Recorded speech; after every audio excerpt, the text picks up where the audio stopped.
जब भी हम भारत की आज़ादी की लड़ाई के बारे में सोचते हैं तो सबसे पहले क्या ख्याल आता है? अहिंसा, सत्याग्रह, है ना? लेकिन क्या यही एक रास्ता था? आज बात करेंगे एक ऐसी कहानी की, एक ऐसी सरकार की जो देश से दूर बनी थी। आज़ाद हिंद की कहानी। वो कहानी जिसने आज़ादी के लिए हथियारों का रास्ता चुना। तो सवाल यही उठता है, क्या भारत की आज़ादी का रास्ता सिर्फ अहिंसा से होकर गुजरा? अक्सर हमें यही बताया जाता है। पर क्या ये पूरी तस्वीर है? शायद नहीं, क्योंकि एक और कहानी है, एक सशस्त्र संघर्ष की कहानी, जिसने हमारे स्वतंत्रता संग्राम का रुख ही बदल दिया। और इस अलग रास्ते का, इस अलग सोच का चेहरा कौन था? नेताजी सुभाष चंद्र बोस। उनकी जो सोच थी वो बिल्कुल क्रांतिकारी थी। उन्होंने आज़ादी के लिए एक ऐसा रास्ता दिखाया जो गांधी जी के अहिंसक आंदोलन से एकदम अलग था, बिल्कुल जुदा। तो चलिए थोड़ा पीछे चलते हैं और बोस के इस सफर को समझते हैं। सोचिए, 1921 में एक नौजवान इंडियन सिविल सर्विस जैसी नौकरी को लात मार देता है। क्यों? देश के लिए। फिर 1938 और 39 में वो दो दो बार कांग्रेस के प्रेसिडेंट चुने जाते हैं। लेकिन यहीं से उनकी राहें अलग होने लगती हैं। गांधीवादी सोच से उनके मतभेद बढ़ते जाते हैं। बोस को चाहिए थी पूरी आज़ादी, कंप्लीट इंडिपेंडेंस, जबकि कांग्रेस में कई लोग डोमिनियन स्टेटस से भी खुश थे। बोस का सीधा कहना था, आज़ादी भीख में नहीं मिलती, उसे छीनना पड़ता है। और बस इसी सोच के साथ 1939 में उन्होंने कांग्रेस छोड़ी, फॉरवर्ड ब्लॉक बनाया और फिर आया 1941। कलकत्ता में घर पर नजरबंद बोस का वो हैरत अंगेज पलायन, जिसने ब्रिटिश हुकूमत की चूल्हे हिला दी। और ये सिर्फ एक फरारी नहीं थी, ये सिर्फ अंग्रेजों की कैद से भागना नहीं था। नहीं, ये तो भारत की आज़ादी के लिए एक बहुत बड़े, एक बहुत ही खतरनाक ग्लोबल मिशन की शुरुआत थी। दुनिया में दूसरा विश्व युद्ध छिड़ा हुआ था और इसी माहौल में बोस ने अपना रुख किया एशिया की तरफ। लेकिन एशिया पहुंचने से पहले उनका पहला पड़ाव था यूरोप। जर्मनी के बर्लिन में उन्होंने फ्री इंडिया सेंटर बनाया। उन्होंने जर्मनी और इटली जैसी एक्सेस पावर से संपर्क किया, भारत की आज़ादी के लिए मदद मांगी। यहां तक कि वहां के भारतीय युद्धबंदियों को लेकर फ्री इंडिया लीजन भी बनाई। लेकिन बोस को यह समझने में देर नहीं लगी कि असली जंग का मैदान यूरोप नहीं, एशिया है। और इसीलिए 1943 में बोस ने एक ऐसा सफर तय किया जो सच में किसी फिल्म की कहानी जैसा लगता है।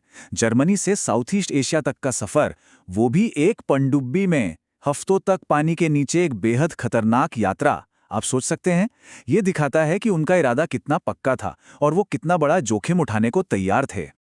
फाइनली जुलाई 1943 में वो सिंगापुर पहुंचे और पहुंचते ही उन्होंने इंडियन इंडिपेंडेंस लीग और इंडियन नेशनल आर्मी, जिसे हम आईएनए के नाम से जानते हैं, उसकी कमान अपने हाथों में ले ली।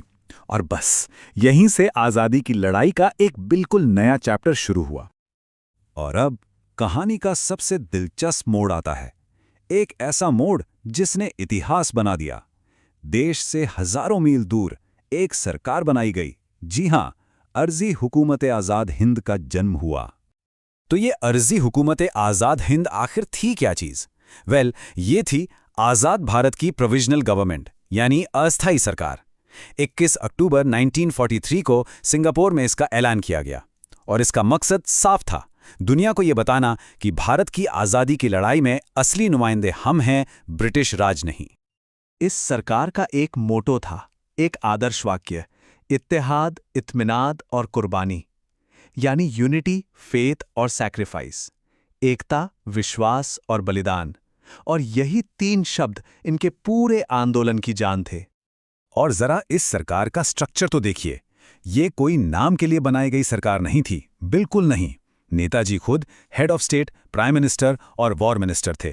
कैप्टन लक्ष्मी स्वामीनाथन जैसी महान हस्ती को विमेंस रेजिमेंट का मिनिस्टर बनाया गया और रास बिहारी बोस जैसे अनुभवी नेता सीनियर एडवाइजर थे। मतलब ये एक प्रॉपर काम करने वाली सरकार थी। और कमाल की बात तो यह है कि इस सरकार को, जो भारत से बाहर बनी थी, उसे इंटरनेशनल लेवल पर पहचान भी मिली। एक दो नहीं, बल्कि पूरे 9 देशों ने इसे मान्यता दी, जिनमें जापान, जर्मनी और इटली भी शामिल थे। ये एक बहुत बड़ी डिप्लोमैटिक जीत थी। अंग्रेजों के लिए ये एक सीधी चुनौती थी। यही नहीं, इस सरकार के पास एक आज़ाद देश की सारी निशानियां थीं। सोचिए, अपना तिरंगा झंडा, जिस पर छलांग लगाता हुआ बाघ था, अपनी खुद की करेंसी, अपने पोस्टल स्टैम्प्स और अपना राष्ट्रगान भी, शुभ शुभ चैन। यहां तक कि इनके पास अपनी जमीन भी थी। अंडमान और निकोबार आइलैंड्स इनके कब्जे में थे, जिनका नाम बदलकर शहीद और स्वराज द्वीप रखा गया था। तो ठीक है, सरकार बन गई, पहचान मिल गई। अब अगला कदम क्या था? एक्शन। अब बारी थी सैन्य अभियान की, और यहीं से शुरू होती है इंडियन नेशनल आर्मी के उस मशहूर अभियान की कहानी जिसे हम दिल्ली मार्च के नाम से जानते हैं। चलो दिल्ली, ये सिर्फ दो शब्द नहीं थे, ये एक नारा नहीं था, ये एक कसम थी, एक जुनून था। ये वो आवाज थी जिसने हजारों हजारों सैनिकों की रगों में आजादी का खून दौड़ा दिया था। और जानते हैं, नेताजी के लीडरशिप में आईएनए कितनी बड़ी हो गई थी? करीब करीब 60,000 सैनिक। इनमें से ज्यादातर वो भारतीय सैनिक थे जिन्हें जापानियों ने लड़ाई में बंदी बना लिया था।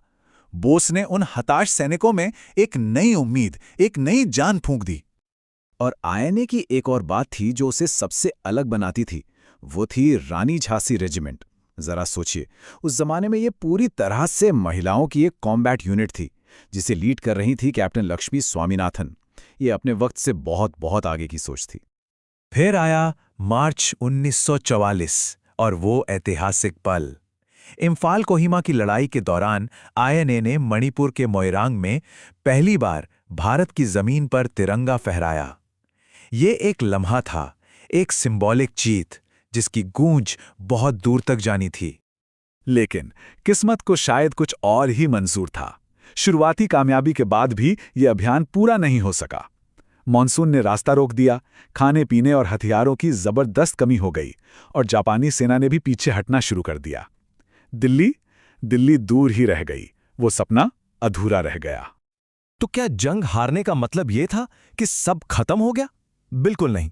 भले ही आईएनए जंग के मैदान में हार गई, लेकिन आजाद हिंद आंदोलन का जो असर हुआ वो बहुत गहरा था और हमेशा के लिए था। चलिए अब इसकी विरासत को समझते हैं। देखिए, जंग में हार जीत तो होती है, पर यह एक ऐसी हार थी जो असल में एक बहुत बड़ी जीत थी।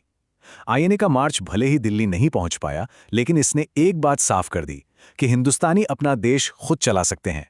वो सरकार भले ही गिर गई, लेकिन उसने देश में राष्ट्रवाद की जो आग जलाई ना, उसने ब्रिटिश राज की नींव तक को हिलाकर रख दिया। और आजाद हिंद आंदोलन की विरासत क्या थी?